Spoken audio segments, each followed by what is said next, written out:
Hello and welcome back everyone. This is Mohammad Sabaz Alam and you are watching Ramadan Tutorial, your door to the future. West Bengal board class 10 के माध्यमिक physical science में 60 days syllabus सेस इस slogan के तहत हम लोगों ने स्टार्ट किया हुआ है 60 दिनों में सिलेबस खत्म करना, जिसके तहत आज है डे 5th। आज हम डिस्कस करने वाले हैं अपने second chapter behaviour of gases के टोटल चैप्टर को वन शॉट में। इस वीडियो के दौरान मैं पूरे चैप्टर को इन डिटेल समझाने की कोशिश करूंगा। इस पर detail video part by part already बनाया जा चुका है, जिसका लिंक आपको डिस्क्रिप्शन बॉक्स में दे दिया जाता है, आप वहां से भी देख सकते हैं। तो चलिए आज का वीडियो स्टार्ट करते हैं। डे 5th स्टार्ट करते हैं behaviour of gases one shot.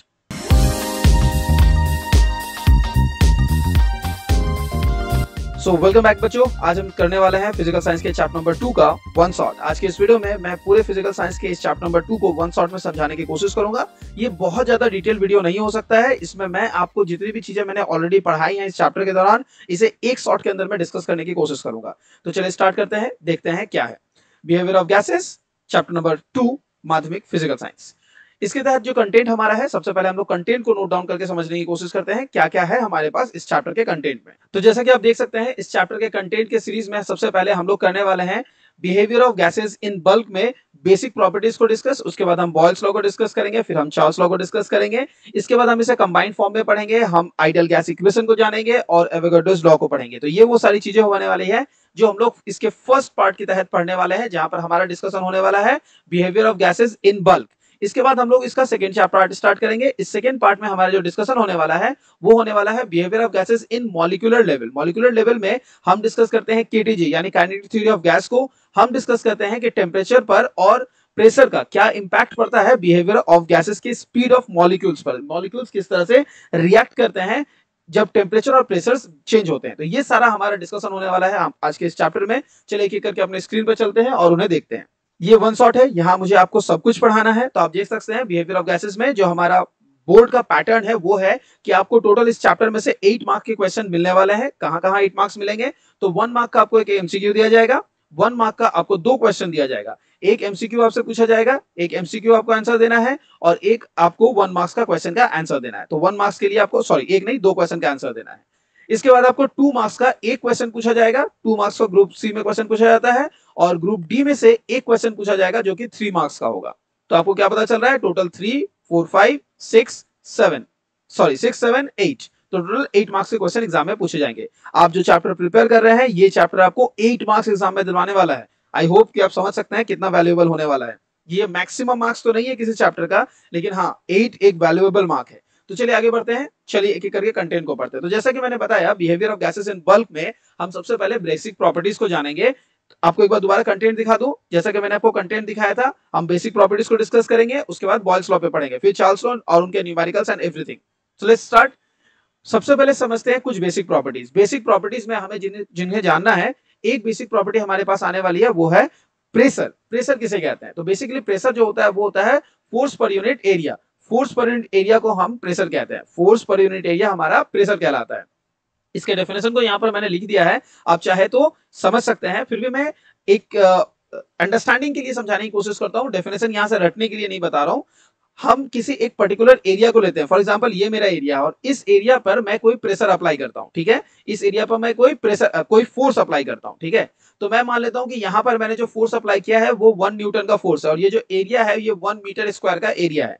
तो 1 मीटर स्क्वायर के एरिया पर मैंने 1 न्यूटन का फोर्स अप्लाई किया है, जो मुझे बताता है कि यहाँ पर मेरा प्रेशर का जो क्वांटिटी है वो 1 न्यूटन बाई 1 मीटर स्क्वायर। और इस क्वांटिटी को यानी कि न्यूटन पर मीटर स्क्वायर को, पर मीटर स्क्वायर इसे हम ऐसे भी लिख सकते हैं newton metre to the power -2। इसे हम कहते हैं unit of pressure in SI unit. Because ये दोनों ही यूनिट मैंने एसआई में लिया है तो ये मेरा एसआई यूनिट निकल के आ रहा है प्रेशर का। तो प्रेशर का एसआई यूनिट क्या निकल के है? न्यूटन पर मीटर स्क्वायर। इसे हम पास्कल के नाम से भी जानते हैं। तो पास्कल हो गया हमारा प्रेशर का एसआई यूनिट, जिसे हम लोग न्यूटन पर मीटर स्क्वायर लिखते हैं। अब देखिए यहाँ पर उन यूनिट्स को दिखाया गया है। चूंकि यहाँ पर इस डेफिनेशन के दौरान मैंने आप लोगों को एरिया और फोर्स के बारे में बताया है, इसलिए उनके मैंने सीजीएस और एसआई यूनिट्स को यहाँ पर आपको बता दिया है और उसके बाद मैं उसके प्रेशर के बारे में बता रहा हूँ। देखिए यहाँ पर प्रेशर के बारे में सारी चीजें दी गई है, जैसे कि प्रेशर का जो कुछ जर्नल यूनिट जो है एटीएम यानी एटमॉस्फेयर यूनिट में भी इनको मेजर किया जाता है। इसके अलावा पास्कल भी इसकी यूनिट है, जिसका डेफिनेशन मैंने आपको दे दिया है। बार और टॉर ऐसे कुछ क्वेश्चन है जो किसी किसी बुक में मेंशन रहते हैं, इसलिए मैंने उसे भी समझा दिया है। तो आपने यहाँ पर प्रेशर के बारे में समझा। Pressure exerted by a gas, gas का जो प्रेशर मेजरमेंट होता है इसके बारे में मैनोमीटर वो इंस्ट्रूमेंट है जो इसे मेजर करता है। ये एक इंपॉर्टेंट क्वेश्चन है जो पूछा जाता है, तो मैंने इसे यहाँ कवर कर दिया। प्रेशर ऑफ अ गैस को किससे मेजर करते हैं, किससे मेजर करते हैं मतलब किस इंस्ट्रूमेंट से मेजर करते हैं, वो इंस्ट्रूमेंट है हमारा मैनोमीटर। याद रखिएगा ये क्वेश्चन पूछा जाता है। आगे बढ़ते हैं हम लोग प्रेशर के बाद दूसरी बेसिक चीज। तो इस चैप्टर में जो दूसरी बेसिक चीज हम इस्तेमाल करने वाले हैं वो होने वाला है वॉल्यूम। प्रेशर के बाद वॉल्यूम भी बहुत इंपॉर्टेंट है इस चैप्टर के कंटेंट्स में, तो अच्छे से याद रखिए कि हम लोग अब वॉल्यूम को जानेंगे। और हमारा नेक्स्ट जो है वो है टेम्परेचर। तो प्रेशर, वॉल्यूम, टेम्परेचर, इन तीनों चीज को जानना पड़ेगा। वॉल्यूम क्या होता है, तो वॉल्यूम जनरली हम कह सकते हैं कि किसी भी एक कंटेनर जिसे आप ले रहे हैं उसकी जो कैपेसिटी है उसे ही हम कहते हैं उसका वॉल्यूम। जितनी उसकी कैपेसिटी है वही उसका है वॉल्यूम। अब इसे समझते हैं कि अगर मैंने आपको एक बॉटल दिया है, जिस बॉटल के अंदर में आपके पास 1 लीटर पानी है, 1 लीटर पानी दिया गया है, तो इस बॉटल की कैपेसिटी कितनी हो गई, 1 लीटर, यही उसका वॉल्यूम हो गया। तो इसका वॉल्यूम हो गया 1 लीटर। अब इसके यूनिट्स को हम लोग मीटर क्यूब, यहाँ पर वॉल्यूम में मीटर स्क्वायर लिखा गया, मीटर क्यूब होगा। Metre cube, decimetre cube, centimetre cube, ये स्मॉलर यूनिट्स में है, लीटर, मिलीलीटर, ये सभी यूनिट्स यूज करते हैं। इसके बाद हम जानते हैं टेम्परेचर के बारे में। ये टेम्परेचर क्या होता है, तो बेसिकली टेम्परेचर क्या है, एक स्टेट है जहां पर हम उसके काइनेटिक एनर्जी को मेजर करते हैं। टेम्परेचर जो भी किसी एक इंस्ट्रूमेंट का हम लोग मेजर करते हैं उसके लिए हमारे पास एक इंस्ट्रूमेंट है। किसी भी एक प्रोडक्ट का अगर हम टेम्परेचर मेजर कर रहे हैं तो उसको मेजर करने के लिए हमारे पास जो इंस्ट्रूमेंट यूज होता है उसे हम कहते हैं थर्मोमीटर। नाउ थर्मोमीटर अलग अलग तरह के होते हैं, जिसमें हम जो यूनिट यूज करते हैं वो होता है केल्विन और होता है सेंटीग्रेड। इसके अलावा डिग्री फ़ारेनहाइट भी यूज किया जाता है, जिस तरह से यहाँ पर डिग्री सेंटीग्रेड यूज होता है, डिग्री फ़ारेनहाइट भी मेजर किया जाता है किसी एक गैस, किसी एक टेम्परेचर को मेजर करने के लिए। एक और बहुत ही इंपॉर्टेंट वर्ड पूछा जाता है जो है एनटीपी और एसटीपी के बारे में। एनटीपी यानी normal temperature and pressure, and STP यानी स्टैंडर्ड टेम्परेचर और प्रेशर से आप क्या समझते हैं। देखिए एनटीपी और एसटीपी ये जो दोनों वर्ड है ये बहुत इंपॉर्टेंट वर्ड्स है। एनटीपी एसटीपी दोनों एक ही चीज को मीन करते हैं। इसका मतलब है एक टेम्परेचर को हम लोगों ने स्टैंडर्ड मान लिया है और एक प्रेशर को हम लोगों ने स्टैंडर्ड मान लिया है, जिसे हम लोग नॉर्मल टेम्परेचर या प्रेशर यानी इन शॉर्ट एनटीपी और या एसटीपी कहते हैं। अब ये टेम्परेचर कितना है, तो बेसिकली ये टेम्परेचर जो है वो बोला गया है कि अगर आप 45 डिग्री ऑल्टीट्यूड पर है तो आपका 0 डिग्री सेंटीग्रेड आपका टेम्परेचर बन के आएगा। और प्रेशर क्या है 76 mm, ओके 760 mm या 76 सेंटीमीटर, ये दोनों ही लिखा जाता है, अलग अलग यूनिट्स में अलग अलग है। जैसे कि अगर सेंटीमीटर में लिख रहे हैं तो 76 सेंटीमीटर और अगर mm में लिख रहे हैं तो 760 mm। क्लियर, ये हमारा जो है अबव द सी लेवल, इसे हम लोग बोलते हैं स्टैंडर्ड प्रेशर। तो स्टैंडर्ड प्रेशर और स्टैंडर्ड टेम्परेचर आपको क्लियर हो चुका है, 0 डिग्री और 76 सेंटीमीटर, याद रहेगा। तो हम लोगों ने सारे बेसिक चीजों को पढ़ लिया। अब हम लोग ये डिस्कस करते हैं कि बॉयल्स लॉ और चार्ल्स लॉ क्या है। देखिए बॉयल्स लॉ में सबसे पहले उन्होंने जो बताया है कि आप बॉयल्स लॉ लेते वक्त आप एक फिक्स्ड मास के साथ काम कीजिए, आप मास चेंज नहीं कर सकते हैं। ठीक है, बॉयल्स लॉ में क्या क्या क्या कहा गया है कि मास आप एक फिक्स्ड ले लोगे और उसे आप चेंज नहीं करोगे। उस फिक्स्ड मास के लिए साथ ही साथ आप उसका जो टेम्परेचर है उसको भी कांस्टेंट कर दो, यानी आप उसका टेम्परेचर नहीं बदलोगे। अगर आप इन दोनों कंडीशन को मेंटेन करते हो, इसके बाद आपके पास दो क्वांटिटी बची, एक क्वांटिटी है वॉल्यूम और एक क्वांटिटी बचा प्रेशर। पता है इन दोनों के बीच में रिलेशन क्या है, रिलेशन है कि ये इनवर्सली प्रोपोर्शनल है। यही रिलेशन हमें बताया था बॉयल ने। बॉयल ने कहा कि वॉल्यूम और प्रेशर एक दूसरे के इनवर्सली प्रोपोर्शनल है। ऐसे समझते हैं, हमारे पास एक कंटेनर है, इस कंटेनर के अंदर में मैंने एक पिस्टन लगा दिया है, एक हैंडल है। ठीक है, पिस्टन और हैंडल को इस तरह से समझिए जैसे आप साइकिल में पंप करने के लिए पंपर लेते हैं, उसी तरह का एक सिस्टम है। अब इस पिस्टन को जब आप प्रेस करेंगे तो आप प्रेशर को बढ़ा रहे हैं और इसके वजह से अंदर में जो जगह है वो कम होगी, क्योंकि आप पिस्टन को प्रेस कर रहे हैं तो वॉल्यूम क्या होगा, कम होगा। राइट, प्रेशर को आप बढ़ा रहे हैं तो वॉल्यूम कम होगा। वॉल्यूम और प्रेशर के इसी रिलेशन को बॉयल ने एस्टैब्लिश किया था अपने लॉ में, लेकिन इस दौरान आप टेम्परेचर नहीं बदल सकते और मास नहीं चेंज कर सकते। ठीक है, याद रखिएगा। ये था बॉयल का लॉ। बॉयल का लॉ का मैथमेटिकल फॉर्म कुछ इस तरह से आता है, PV is equals to constant. याद रखिएगा, ये हमारे पास बहुत इंपॉर्टेंट क्वेश्चंस के दौरान में मिलने वाला है, PV is equals to constant, numerical करते वक्त भी मिलने वाला है, इसलिए इसे अच्छे से याद रखिएगा। इसके बाद यहाँ पर हमारे पास बॉयल्स लॉ पर कुछ न्यूमेरिकल्स है। इन न्यूमेरिकल्स को मैं अपने न्यूमेरिकल सीरीज में कवर करूंगा, अभी मैं इन्हें कवर नहीं कर रहा हूं, इनको मैं अपने आने वाले वीडियोस में न्यूमेरिकल सीरीज के दौरान कवर कर दूंगा। चलिए अब चार्ल्स लॉ समझते हैं। चार्ल्स लॉ क्या है, तो बेसिकली चार्ल्स लॉ में हमें बताया जाता है कि अगर आपके पास प्रेशर कांस्टेंट है, पिछले वाले में क्या मैंने बताया था, टेम्परेचर कांस्टेंट, यहां पर आप प्रेशर को करोगे कांस्टेंट। ठीक है, सिर्फ प्रेशर को कांस्टेंट नहीं करोगे बल्कि इस टाइम पे भी आपका जो मास रहेगा वो फिक्स होना चाहिए, एक कांस्टेंट मास के साथ काम करेंगे, आप मास को चेंज ना करें। तो कौन सा क्वांटिटी बची, क्वांटिटी बची वॉल्यूम और टेम्परेचर।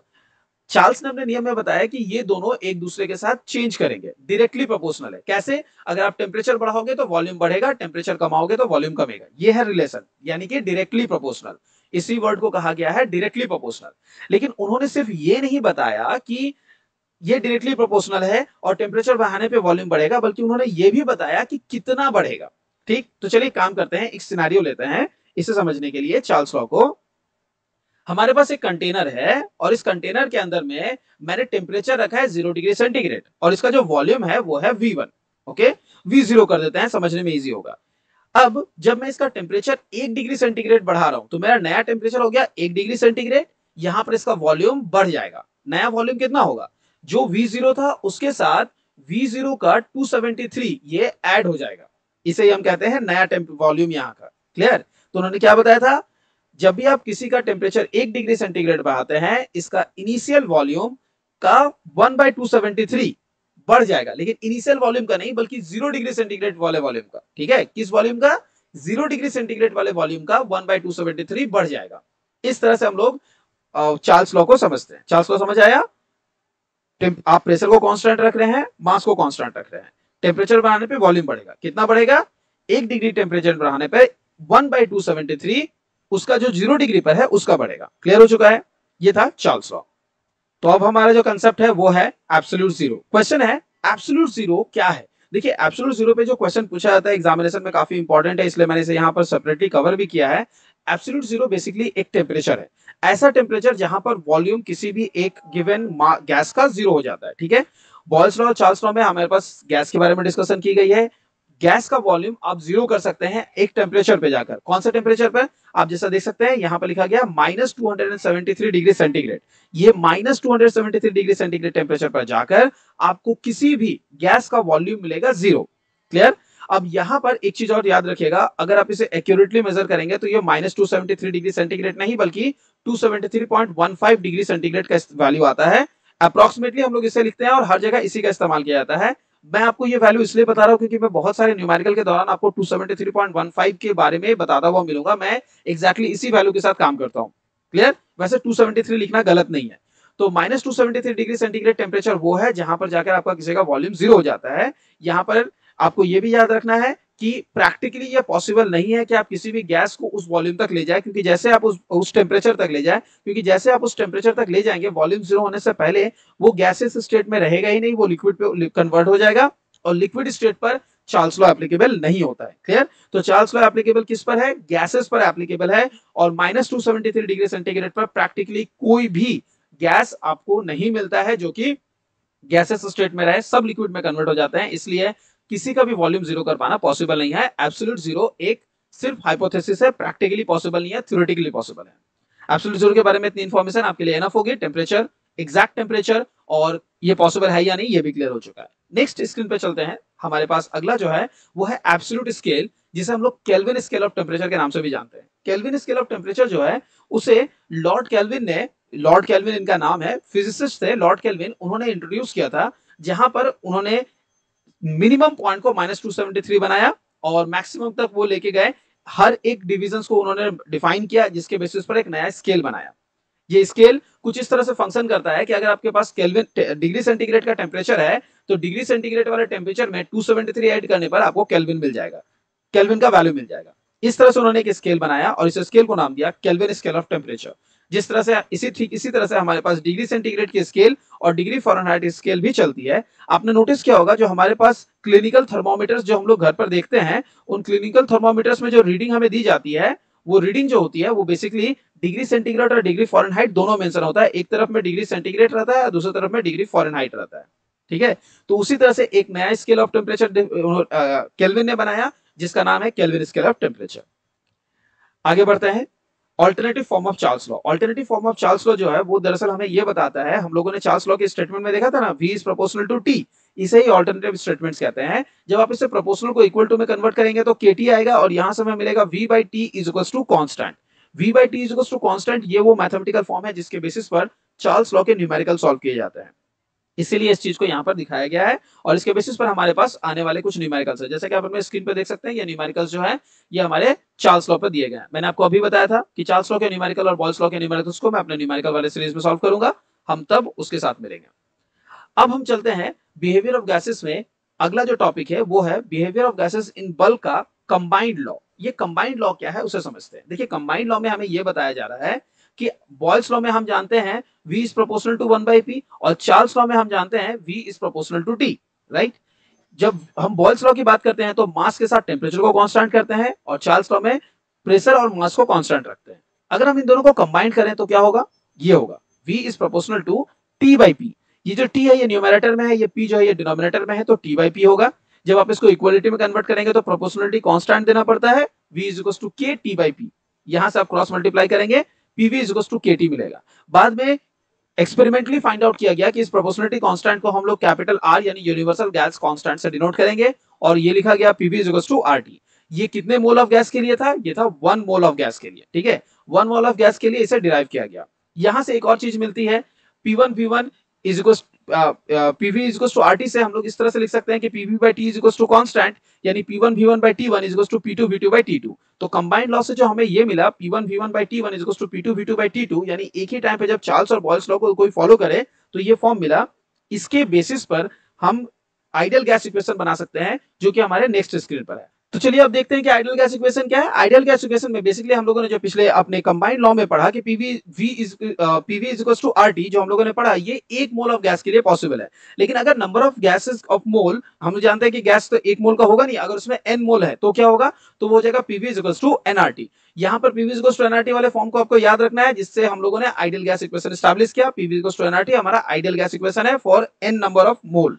क्लियर, याद रखना है। इसके बाद कि हम लोगों ने रियल गैसेस के बारे में भी जान लेना है। आइडियल गैसेस वो हैं जो बॉयल्स और चार्ल्स लॉ को एक साथ फॉलो करे, लेकिन कोई भी गैस ऐसा नहीं है जो बॉयल्स और चार्ल्स लॉ को एक साथ फॉलो करता है। सारे गैसेस रियल गैसेस है, यानी वो दोनों ही सिचुएशन को एक ही टाइम पर मीट नहीं कर पाते हैं।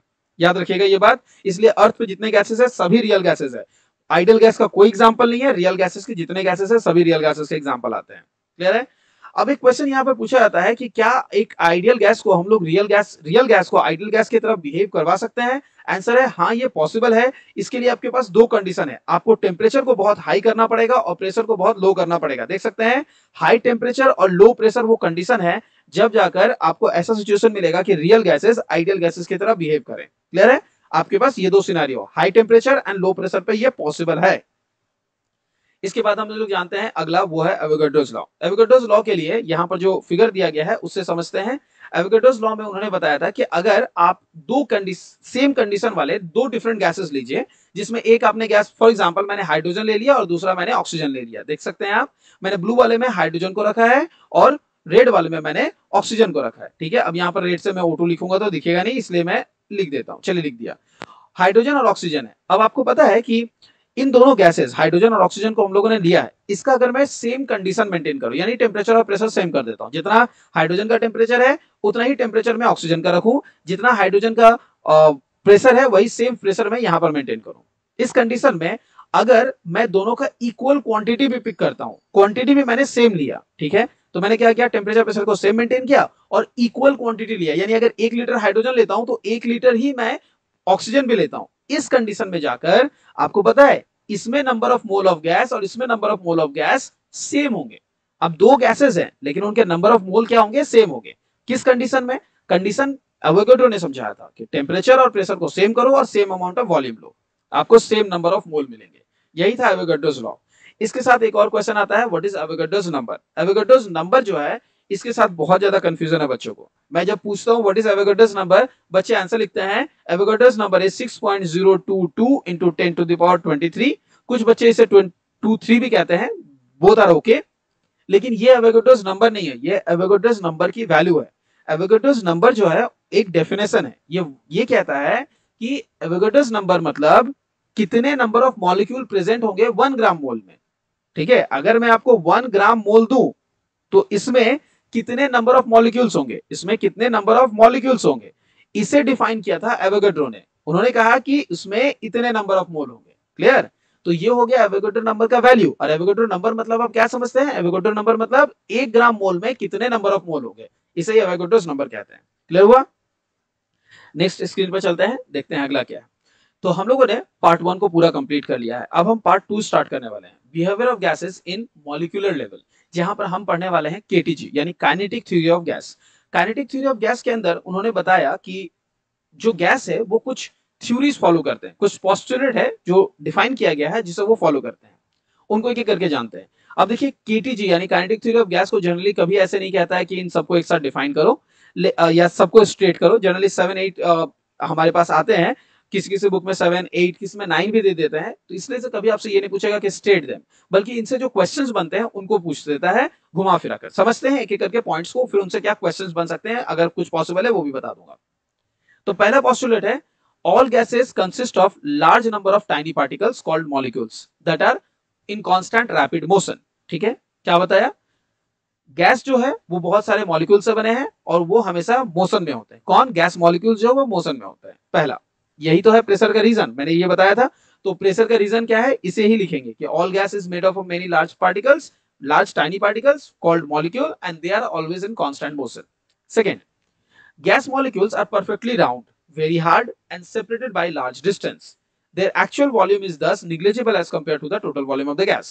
तो गैस मॉलिक्यूल के बारे में क्या बता रहा है कि वो परफेक्टली राउंड शेप की माने गए हैं, ये सभी हाइपोथेसिस है, बहुत हार्ड माने गए हैं और उनके बीच का डिस्टेंस जो है वो बहुत ज्यादा होता है।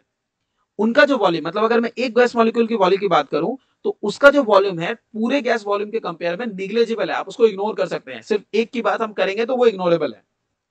Next, gas molecules collide with one another and with the walls of the container. The pressure exerted in a gas due to the bombardment of the molecules on the wall of the vessel। तो मैंने बताया ना कि container में gas का जो pressure होता है वो क्यों जनरेट होता है, तो बेसिकली गैस का प्रेशर जनरेट होने का रीजन है गैस मॉलिक्यूल जो है वो ऑलवेज कोलाइड करते हैं, कांस्टेंट रैपिड मोशन में होते हैं और वो हमेशा वॉल ऑफ द कंटेनर से कोलाइड करते हैं, टकराते हैं। अगली प्रॉपर्टी है the collision between the gas molecules are perfectly elastic. Okay, there is no loss of energy during the these collisions. तो ये बात आप अपने आने वाले क्लासेस में पढ़ेंगे। मोशन जो कोलिजन्स होते हैं, कोलिजन्स अलग अलग तरह के होते हैं, perfectly elastic, perfectly elastic, elastic अलग अलग तरह के। तो उनमें से ये जो कोलिजन होता है इसे परफेक्टली इलास्टिक माना गया है। परफेक्टली इलास्टिक के केस में जो सबसे अच्छी इंपॉर्टेंट चीज आपको जाननी है वो ये है, अगर परफेक्टली इलास्टिक है तो कोई भी लॉस ऑफ एनर्जी नहीं होती जब वो कोलाइड करते हैं, तो ठीक है, कोलिजन से कोई लॉस ऑफ एनर्जी नहीं होती है। अगला जो है वो है distance between the gas molecules being very large, there is no effective force of attraction और रिपल्सन बिटवीन देम। जो हम लोगों ने पढ़ा ना स्टार्टिंग वाली प्रॉपर्टी में, हम लोगों ने 2 नंबर वाली प्रॉपर्टी में देखा था कि इन ये बहुत ही लार्ज डिस्टेंसेस में सेपरेटेड होते हैं। जो यहाँ पर हम लोगों ने देखा था लार्ज डिस्टेंसेस में सेपरेटेड होते हैं, उसे ही कह रहा है क्योंकि ये इतने लार्ज डिस्टेंस में होते हैं इसलिए इन पर कोई फोर्स ऑफ अट्रैक्शन या रिपल्सन काम नहीं करता, वो आपस में अट्रैक्ट या रिपेल नहीं करते हैं। इसके बाद 6 नंबर प्रॉपर्टी बहुत इंपॉर्टेंट क्वेश्चन है, इसे ब्राउनियन मोशन के नाम से भी जाना जाता है। एग्जाम में पूछता है ब्राउनियन मोशन किसे कहते हैं। तो ब्राउनियन मोशन गैस का ये जो रैंडम मोशन है ये हमेशा जिगजैग वे में ऑलवेज होते रहता है, ये ऑलवेज मोशन में होते हैं, इसे हम लोग कहते हैं ब्राउनियन मोशन। डेफिनेशन मैंने यहाँ पे स्क्रीन पर दे दिया है अंडर द सेक्शन 6, प्लीज इसे पढ़िएगा, यहाँ से आपको ये डेफिनेशन पता चल जाएगा। लास्ट है 7 number, the kinetic theory of gas molecule is directly proportional to the absolute temperature of the gas। ये जो kinetic theory है वो absolute temperature के साथ directly proportional है। directly proportional मैंने समझाया था कि टेम्परेचर बढ़ाएंगे तो मोशन बढ़ जाएगी, ठीक है, इसे याद रखिएगा। अब इसी के साथ हमारा स्टार्ट होता है नेक्स्ट थ्योरी। हम ये पढ़ने वाले हैं कि टेम्परेचर का और प्रेशर का क्या इंपैक्ट पड़ता है, ठीक है, उसे यहाँ पर समझाने की कोशिश की गई है टेम्परेचर और प्रेशर क्या इस एक आर्टिकल के अंदर। चलिए देखते हैं क्या है। तो स्पीड ऑफ गैस पर टेम्परेचर का क्या असर पड़ता है और प्रेशर का क्या असर पड़ता है, हमें ये समझना है।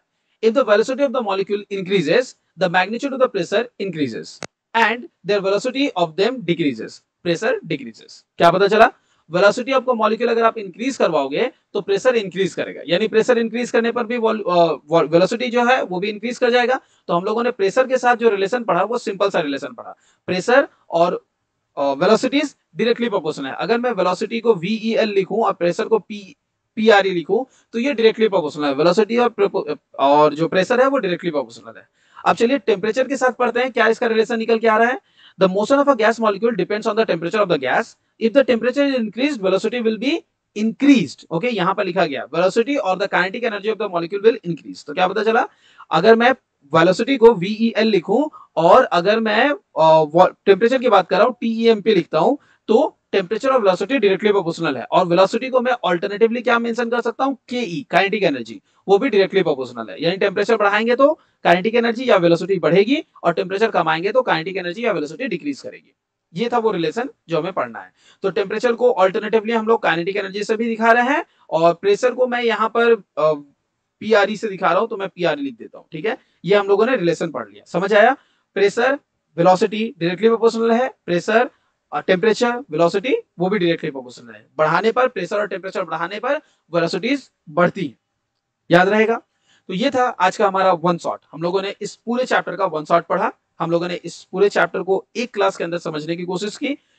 ये हमारा वेबसाइट है, आप यहाँ पर हमसे कांटेक्ट कर सकते हैं। अगर कांटेक्ट करना चाहे, ये हमारा मोबाइल नंबर है अगर आपको हमसे किसी चीज की जरूरत है, और ये हमारा वो वेबसाइट है जहां से आप हमसे कांटेक्ट कर सकते हैं, हमारे मटेरियल्स को फ्री और पेड दोनों को विजिट कर सकते हैं। तो बच्चों, ये था हमारा आज का वीडियो। हम लोगों ने वन शॉट में पूरे इस चैप्टर को कंप्लीट कर लिया। आई होप कि ये वीडियो आपके लिए प्रोडक्टिव रहा होगा, वीडियो इंटरेस्टिंग रहा होगा, आपको पूरी चैप्टर समझ आ गई।